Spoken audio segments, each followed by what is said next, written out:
اور نہ ہی مجھے کبھی ضرورت پڑی تھی۔ پھر میں نے کہا چلو ٹھیک ہے، کل جا کے اپنا بینک بھی کھلوا لوں گا اور پھر 1 کروڑ اس میں جمع کروا دوں گا۔ اب مجھے 1 کروڑ کی خوشی تھی، اور یہ بھی تھا کہ اتنی بڑی رقم ایک دم میرے پاس آ گئی۔ میں تو ایک چھوٹی سی دکان چلانے والا بندہ، اور اب میرے پاس کروڑوں روپے آ گئے۔ میرے خواب بھی بڑھ گئے، اب میں خواب بھی بڑے بڑے دیکھنے لگا۔ پھر میں نے کہا چلو امی گھر چلتے ہیں۔ پھر وہ چودھری کہنے لگا کہ تمہیں کہا تو ہے کہ جاؤ، 2-3 گھنٹے بعد لے جانا۔ پھر میری امی چودھری کو کہنے لگی، نہیں چودھری صاحب، میری طبیعت ٹھیک نہیں ہے، میری طبیعت ویسے کی ویسی ہے۔ پھر وہ چودھری کہنے لگا، اچھا اوپر اوپر سے کروں گا، زیادہ تکلیف نہیں پہنچاؤں گا۔ پھر میں نے امی کو کہا کہ چلو ٹھیک ہے، چودھری صاحب اتنا اصرار کر رہے ہیں تو آپ رک جائیں، میں پھر آتا ہوں، آپ کو بعد میں لے جاتا ہوں۔ پھر میری امی کی آنکھوں میں مجبوری مجھے صاف نظر آ رہی تھی، جو کہ وہاں رکنا نہیں چاہتی تھی۔ میری امی آنکھوں ہی آنکھوں میں مجھے منع کر رہی تھی، لیکن 1 کروڑ کی پٹی میری آنکھوں پہ بند گئی تھی۔ پھر میں نے اپنی بائک نکالی اور باہر آ گیا۔ پھر میں اس عورت کو فون کیا جس کے پاس میں گیا تھا کہ یہ خوشخبری میں اس کو سناؤں کہ کل میرے پاس اتنی بڑی رقم آنے والی ہے۔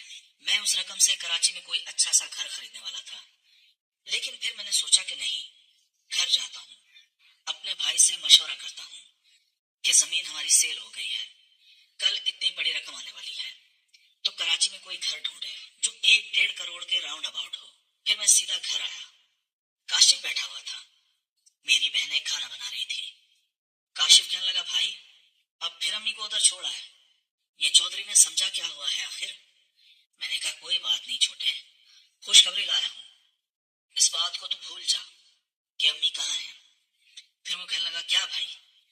میں نے کہا وہ ہماری زمین بک گئی ہے اور کل ہمیں ٹوکن بھی ملنے والا ہے، وہ بھی پورا 1 کروڑ روپیہ۔ تم کراچی اپنے دوستوں کو فون کرو، ہمارے لیے کوئی اچھا سا گھر ڈھونڈو تاکہ ہم دونوں بھائی کراچی چلیں۔ پھر میرا بھائی اپنے دوستوں کو فون کرنے لگا، کراچی کے اچھے سے علاقے میں ہمیں کوئی گھر ڈھونڈ کے دو۔ پھر اس کے دوست نے کہا کہ آ جاؤ، گھر تو بہت ہیں، تم لوگوں کو دکھا دیتا ہوں۔ پھر میرے بھائی نے کہا کہ بھائی میرا دوست بول رہا ہے کہ گھر بہت کھڑے ہوئے ہیں، آؤ دیکھ لو۔ میں نے کہا اچھا، کل مجھے پیسے ملنے والے ہیں، کل صبح جلدی اٹھنا ہے، جا کے بینک اکاؤنٹ بھی کھلوانا ہے اور وہ سارے پیسے اس میں جمع بھی تو کروانے ہیں، تو پرسوں ہم کراچی چلے جائیں گے اور 1 ہفتے تک ہمارے پاس سارے پیسے بھی آ جائیں گے۔ کراچی جا کے ہم کوئی اچھا سا گھر پسند کر کے آ جائیں گے اور پھر ہم واپس یہاں آ کے امی اور بہنوں کو لے جائیں گے۔ میرا بھائی کہنے لگا کہ چلو ٹھیک ہے، اور پھر میری بہن کنیز آئی، کہنے لگی بھائی مبارک ہو، آپ کی زمین سیل ہو گئی۔ میں نے کہا ہاں کنیز، میری نہیں ہم سب کی زندگی اب آسان ہونے والی ہے۔ وہ کہنے لگی ہاں شکر ہے بھائی اللہ کا، ہم اس چھوٹے سے اور گندے گاؤں سے ہماری جان چھوٹ جائے گی، اب ہم بھی شہر میں جائیں گے اور وہاں ہم اپنی سکون بھری زندگی کا آغاز کریں گے۔ میں نے کہا ہاں کنیز، میں وہاں پہ جا کے تم سب کی اچھی جگہوں پر شادی کرواؤں گا۔ پھر میری بہن کہنے لگی یوسف بھائی کھانا تیار ہے، آپ کہو تو میں لے آؤں۔ میں نے کہا نہیں کنیز، میں ابھی امی کو لینے جاؤں گا، تو بس آ کے ہم امی کے ساتھ مل کے کھانا کھائیں گے۔ اس زمین کو حاصل کرنے کے لیے جتنی بڑی قیمت میری امی نے چکائی تھی وہ ہم سب پہ بھاری تھی، اور اس قیمت کو صرف میں ہی جانتا تھا، میری امی کیا قیمت چکا رہی تھی، اسی لیے میں اپنی امی کے ساتھ کبھی بھی دھوکہ نہیں کروں گا، یہ میں نے اپنے دل میں سوچ رکھا تھا۔ اور پھر میں 2.5-3 گھنٹے بعد واپس اسی ڈیرے پہ آ گیا۔ ملازم مجھے چونک کر دیکھنے لگا، مجھے کہنے لگا تم یہاں؟ میں نے کہا ہاں میں، کیا ہوا؟ اس نے کہا وہ تمہاری امی کی طبیعت خراب ہو گئی ہے، چودھری اس کو ہسپتال لے گیا ہے، تمہیں نہیں پتا؟ میرے پیروں تلے زمین نکل گئی تھی، آخر وہی ہوا جس ڈر سے امی ڈر رہی تھی۔ میں نے کہا نہیں، مجھے تو نہیں پتا، مجھے تو چودھری نے فون نہیں کیا، اس نے کہا 1 گھنٹہ ہو گیا ہے، تمہاری امی کو چودھری کسی بڑے ہسپتال میں لے گیا ہے، اس کی اچانک طبیعت خراب ہو گئی۔ پھر میں نے کہا کیا ہوا اسے؟ وہ کہنے لگا تمہیں تو پتا ہے نا کہ چودھری کے پاس کیا ہے۔ میں نے اس کو کہا کہ کیا تم پاگل ہو گئے ہو، مجھے کیسے پتا ہوگا؟ وہ ملازم کہنے لگا کہ چودھری تو جانور ہے جانور، اور تمہاری امی تو ایک معصوم عورت تھی، سو وہ برداشت نہ کر پائی، اسی لیے اسے اسپتال جانے کی ضرورت پڑ گئی۔ میں نے پھر اپنا فون نکالا، میں نے چودھری کو فون کیا۔ چودھری اب میرا فون نہیں اٹھا رہا تھا۔ میں اور زیادہ ڈر رہا تھا۔